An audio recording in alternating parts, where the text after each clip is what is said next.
Good morning, everybody. This is Diggs. It's another beautiful day out here in the Pacific Northwest, and today we're going to be asking the question: is Ni no Kuni worth picking up as a new player, or is it also worth returning as an older player? Let's go ahead and dig in. So they have implemented a whole lot of new features into the game that I'm not currently able to show you because they are locked to newer players, but they do have somewhat of a catch-up system that has been created that will not only give you familiars that are already buffed, it'll also give you a variety of equipment. Is that enough to catch you up as a newer player? I think if your primary concern as a new player is that you're never going to be as far as other players that are playing the game, particularly if you're free to play, I would say that is a valid concern. In order for you to catch up to the level that players are at, it's going to take a long time. It's going to take a lot of grinding. It's going to take months. It will probably be fun. You will probably enjoy it. Ni no Kuni has recently won an award for the best story of 2022 for mobile games, but it is going to be quite a grind. Now, if you're a returning player, there are a lot of new things that they've added to the game. There's a lot of changes that have happened, and I would say the environment is very different than it was when Ni no Kuni first launched.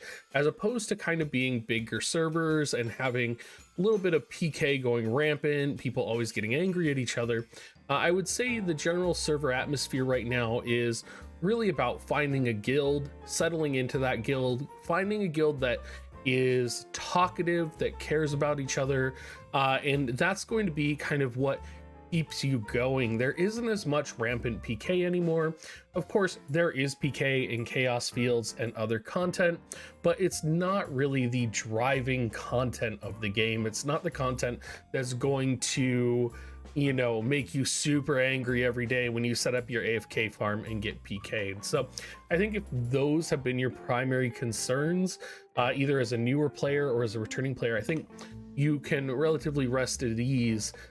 Just kind of focus on getting back into the game and getting into that world where it is, very community focused. Now, there are a couple of other things that people probably have concerns about, particularly pay to win aspect and the cursing system. For those of you that aren't familiar, the endgame cursing system is a 50-50 cursing system in the Burning Desert with Javier. And there have been no quality of life changes to this. So if the cursing system is why you left the game, this is something that has not been updated, even though they had promised updates on the 100-year anniversary. We're now on the 200-day anniversary, or sorry, 100-day anniversary. We're now on the 200-day anniversary, and we haven't seen any updates to that. There have been updates on the Korean side. For those of you that are in my Discord, Thin Bear did post quite an extensive list of kind of what the upgrades are.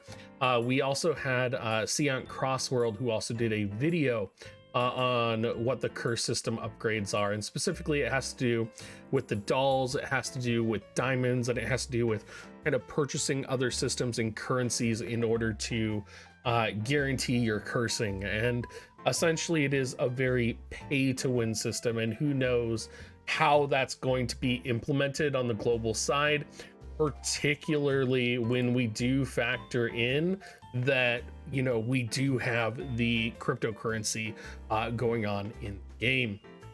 And cryptocurrency is also something a lot of people had concerns about when the game first released. Specifically, they were concerned about Territe up here, and they were concerned that they're not going to have enough Territe, or they're hitting bottlenecks with Territe and it's relatively difficult. A lot of this has been addressed. A lot of this is pretty standard, I would say. They implemented potions for Territe. They implemented a pass which doubles Territe drop rate for $4.99. It's a paid solution, granted, but it is a very effective solution. Personally, once you reach about level 80 or level 90, you are going to be able to farm out your Territe relatively easily. In Chaos Fields, it's going to be quite easy. In terms of Territe bringing in bots, the bots are an ongoing issue, and most players actually probably don't see the bots. A lot of times the bots linger in the lower levels of chaos fields. They linger in areas where you know, the current players or the majority of the player base doesn't see them. But the bots are still there. The bots are still doing a lot of things in chaos fields. They still get in the way. They're still in camp. So if you were worried about the bots hindering your login, that's less of an issue now. But it is a continued issue in the sense that they're at camps, they're taking up positions, and they are effectively still in the game. One of the better reasons to come back, I do think, about Ni no Kuni is if you were worried about it being more of an idle game, which it was quite more of in the beginning, it definitely feels a lot more active now. There's a variety of new content. So for example, in Battlefields, we had Dual Yard and we had Lava Valley. But now we have things like Fight for the Throne, where kingdoms fight for the lead of the server. We have the Crossfield, which is server versus server. We have Team Arena now, which is both Lava Valley and the Temple, which is a 5v5, which also has elements of PvE in it as well. Granted, not a lot. So you do have a variety of content. You do still run into hackers relatively frequently. I did just recently do another video on that. So you do, if that was a frustration you ran into, you do run into that quite regularly in Lava Valley. I would say more in Lava Valley than in guild content or Team Sky Arena or whatever it's called.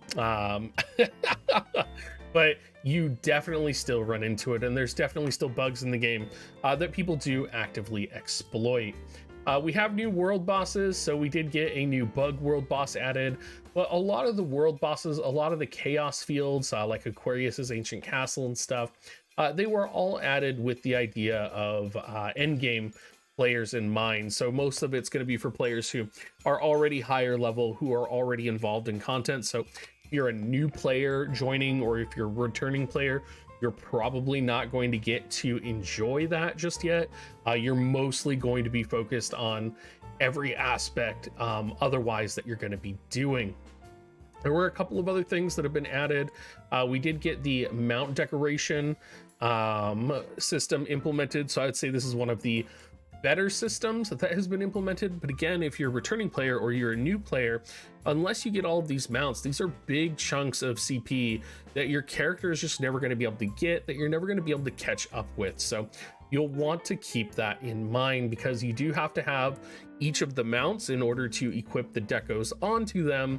And if you don't have the mounts, you're only going to have 3 or 4 mounts, and that's comparing 3 or 4 mounts to someone like me who buys every mount, which would be, you know, upwards of 10, 12 mounts in the future. So it does definitely give an advantage. There are, of course, new costumes, new titles. Most of the costumes are paid to access. There's a new pet system, which isn't particularly remarkable. It is dependent on Territe, it is dependent on Asterite gains, and if you're a new or returning player, you're not going to be getting any of those anytime soon.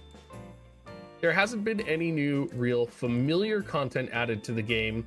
Unfortunately, I think that's something a lot of people would have liked to have seen.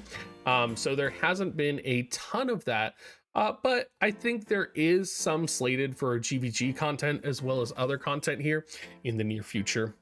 Overall, I would say Ni no Kuni is more of the same. If you had really enjoyed Ni no Kuni and you just needed like the community to chill out a bit, or you needed like a better, tighter knit community to hang out in, Ni no Kuni is definitely still right for you. It's definitely something you may enjoy coming back to. But I think if you're looking to catch up, be powerful, be actively involved in endgame, it's going to take quite a while for you to get there, particularly if you're a new player, even with the catch-up mechanics. So thank you so much for watching, everybody. If you have any questions, let me know down below, and I will catch you guys next time.